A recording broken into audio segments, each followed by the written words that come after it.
Hello everybody, I'm Scott Weaver. I'm on the board of directors of the hospital here of RHI and the foundation.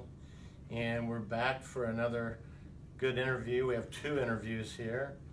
We have Doug Bowles, who many of you know. Doug, welcome. Well, thanks for having me. Yeah. Appreciate it. For those of you who don't know, that's probably not very many, Doug is president of the Indianapolis Motor Speedway and a busy guy these days. We're glad to have him. He just got back from the Sonoma race, and you've got the air races coming up, so I'm sure your calendar's pretty full these days, right? It's a busy time. I mean, people think of us in May, right? The Indy 500, right. We know we're busy then. We actually moved the Brickyard from the middle of the summer to September. Right. So the September-October run for us is maybe even busier than May.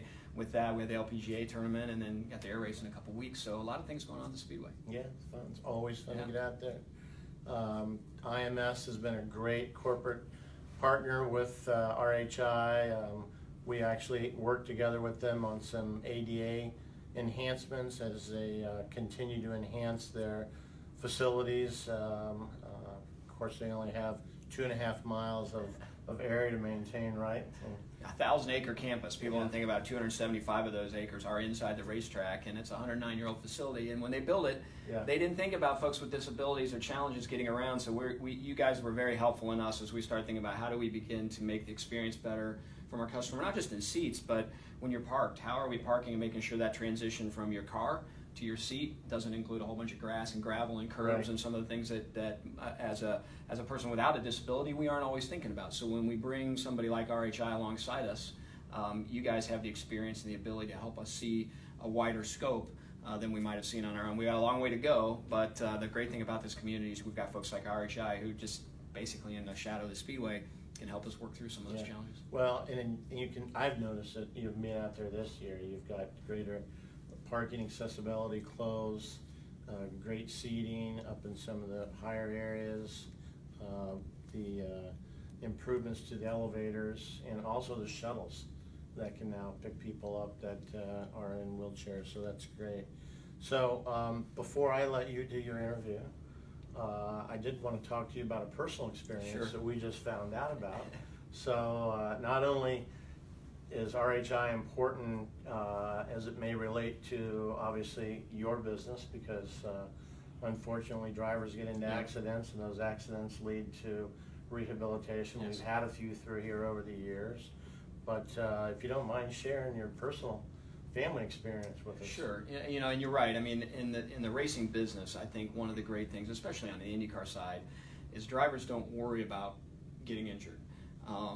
As a general rule, but our drivers in particular don't worry about it because they know if they do, they've got great care at the racetrack, and then they've got great rehab opportunities, and they've seen it by some of the folks that have come before them on the driving side and the work that RHI has done to help get drivers back in race cars in situations where you look at and say, how are we going to get them there? So that's great. But in 2011, I was actually doing a scuba diving class, this is crazy, in November in Indiana, taking our lesson at some quarry on the southeast side of town with one of our 4 boys, and missing phone calls because we were underwater. And I get out and there's a phone call from my wife that her mom had fallen at a Walmart in Noblesville on the north side of Indianapolis, had some medical incident, they don't know why, but she didn't brace herself and suffered a severe head injury. They transferred her to a hospital downtown Indianapolis. They said, we don't think she's going to make it, but we need surgery to relieve some brain pressure. And if she makes it, she's going to have a long road, and you're probably going to get 10% of the lady that you had just earlier today.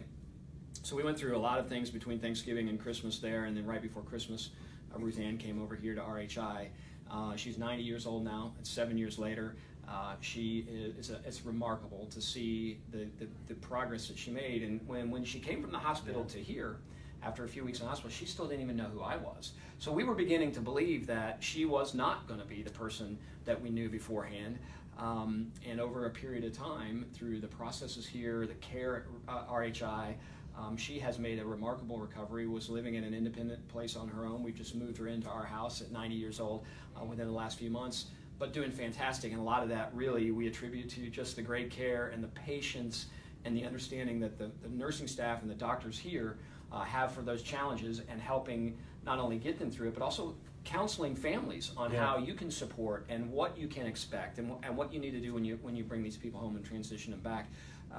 So from racing, I obviously knew RHI, but to have that connection personally, it makes a huge difference when it's somebody in your family, and it's been a neat process, and we're thrilled to have had 7 additional years when on that day we didn't think we were going to get any. Good for you. Yeah. Very good. Well, thanks Well, again. thank you. I'll turn it over to you now. got it. And let you take care of the next interviewee. So I get an awful lot of cool opportunities as president of Speedway to interview some really neat folks. Traditionally, they're in the sports world. So today, we'll have Dr. Littell come in. Dr. Doug Bowles, good to see you. Thanks for being here. So today I'm going to be a little out of my element, but I'm looking forward to this conversation because I think we're all going to learn a little bit about what happens here at RHI. Well, I just talked a little bit about what you expect from a racing injury, and a lot of us, when we think of injuries, think of those injuries you might have to your legs or your back, or the things that RHI just is in their wheelhouse and they do so well. But you do a little bit different here, and I don't think a lot of people know it, but it's got a really cool connection. And having worked with the Indiana Donor Network at our facility too, I'd love to hear a little bit about what you do here at RHI. Sure, yeah, I'm actually the medical director of the complex medical services, and that encompasses a lot of different areas of medicine. One of the areas that we do is actually transplant medicine. So liver transplants, heart, lung, kidney, whatever organ you can kind of think of, Yep. Other than the brain, obviously. So we really rehab these people after they've gone through this transplant. And it's not quite like in the movies where you get a transplant and the next day everybody's fine. These people are basically on their deathbed, and they have the opportunity at a second chance of life with their transplant. And so they have to basically go from this really low level functioning, and then now they have the second chance of life to kind of to rebound back to that life that we want them to have. Yeah, and I mentioned, unfortunately, when we think about drivers and another driver connection here, we've lost a couple of race car drivers over the last 5 years. And after we've lost them, we've learned that they were donors and how important donating is. And it literally is virtually everything from organs that we think about that you just talked about, but it's tissue, it's skin, it's eye components. There's so much that goes in. And a lot of these people, like you say, are on waiting lists for a long time and don't think they're going to make it. And it is a miracle when they have an opportunity to have a second life, and those family that have been at their bedside gets to help walk them through that. Oh yeah, it's great. And even just how, even something like a liver that you don't even think would cause some cognitive issues as well, they go through a lot of changes in their mental state and the medications that they're on and things that we have to constantly adjust and fix. And so it's really great here that we have this full team approach where we have a speech therapist, a neuropsychologist, a psychologist, physical therapy, speech therapy, everybody to kind of come together as a whole with our nursing team to kind of make sure that we're giving them not just the therapy that they need, but also their way back home as everybody works together. So I've gotten to ask you 2 questions, and something that struck me right now. Oftentimes we think of doctors as being really clinical and really textbook speak. Yeah. There's a passionate person inside you. How did you take your medicine world and take the compassion that I can feel in you for people, and how have you blended that together through the RHI banner? Oh yeah, I mean, I think one of the great things about our specialty of physical medicine and rehab is that we're able to connect with people, and our compassion goes beyond just that patient interaction, and we want to see them thrive. And it's wonderful whenever I see them come back to my clinic and see how much they're doing and how much advocacy they are for not just RHI but other things like Giving Life and transplant organizations, and it's just for me personally, it's so rewarding to see people get better, and to be able to connect with their families while they're here on the inpatient side for several weeks, and to have that connection with them, and to learn what things they enjoy, going fishing, going to the races, going to things, we talk about that every day, and just it's a personal connection. So it's that holistic approach that RHI has and that your organization has, obviously the transplant and the medical side of it is important, but one of the things that I experienced with Ruth Ann when she was here, talk a little bit about how important that the other side of it, just the emotional and mental side that comes along with teaching somebody how to do something again that they haven't been able to, in terms of the overall ability to get them out the door and be successful once they leave RHI. Mm-hmm. Yeah, and I think that's important to kind of look at the patient as a person, not a patient. Right. And looking at that emotional component is sometimes a bigger issue than the physical component. Right. One of the things I think about in my own mind is I was talking to a patient, what's the hardest thing about you being here? And most of us in the medical world think I want to get back to walking, I want to be able to walk. And the person said to me, I want to walk my daughter down the aisle. Like, it's not just the physical ability to do something, but why you want to do something. Right. And so just having our whole team work together to make that goal a possibility. And even just some of the technology that we're able to enhance that with, like even some of our spinal cord patients now are able to walk with robotic technology that we're able to do, and it's just incredible to see that and see them light up, to see that there is light at the end of the tunnel. And everybody here has gone through some major life event. Yep. And it's not just the person that's dealing with it, but also the family. Yep. And so trying to bring them into the picture as well and say, you know, how are you doing with this, and how do we help you get back home, not just the patient, but the family as well. So how did you get here? So you're standing here today because why? What brought you to RHI, and what is something that you have in your heart that really means a lot to you about RHI that maybe people wouldn't think of? Yeah, I think RHI in itself, I think it's a great facility. You know, I like that we're a team, not Yep. just from a team approach, but like we work with IU and St. Vincent very closely, and so it's one area in the community that actually has come together and, you know, put the whole, you know, competitiveness aside. Like, okay, it doesn't matter that we're St. Vincent or IU or whoever, but this is the right place to be, and I think that the community recognizes that. I think we have a great staff, from the people that are over me and the people that are on my same level or under me, wherever.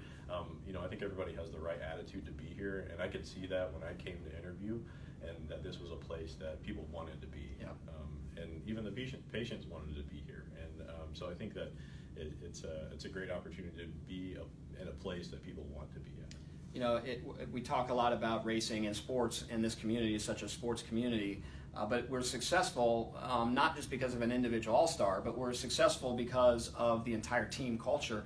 And it's certainly something that I noticed from having Ruth Ann here. And it's part of the reason I think race car drivers are comfortable coming here, because the process that you guys go through is a team process. So when you get handed off from somebody that's doing physical therapy with you to somebody that's making sure you're eating the right meals, to the doctors that come in and check in, there's communication across all channels. And I think that team atmosphere makes it easy for a team player, a race car driver, or a family who is a team in and of itself to come here and just feel like they're part of the RHI team. Right. Oh yeah, I think so. I think you hit it on the head. Well, that's an odd interview for me to be doing an interview, but obviously you see that a little bit of it is about team. It is one of the things that makes Indianapolis special. We all are able to put aside some of that competitiveness and figure out a way as a community through great organizations like RHI to make sure that we're successful. So, Doctor, thank you for spending some time with me today. Appreciate it. It's been a blast. It's always fun to learn. Learn why people are passionate, and you can clearly see it in the way that you talk and the way you present yourself. But thanks for all you do for this community and all the patients that you've helped, and we'll continue to help. All right. Well, thanks so much for helping us out today at RHI. Happy to do it. So stay in touch here on the Facebook page. We are going to raise a little bit of money and awareness for everything that happens here at RHI. If you've been here, we'd love to hear your stories on the Facebook page. And make sure you hashtag us. We just really look forward to continuing to connect. And if you need anything with any kind of family members or anything you go through, always remember RHI, a great place to be, great care, and get you out on the road and back to where you belong.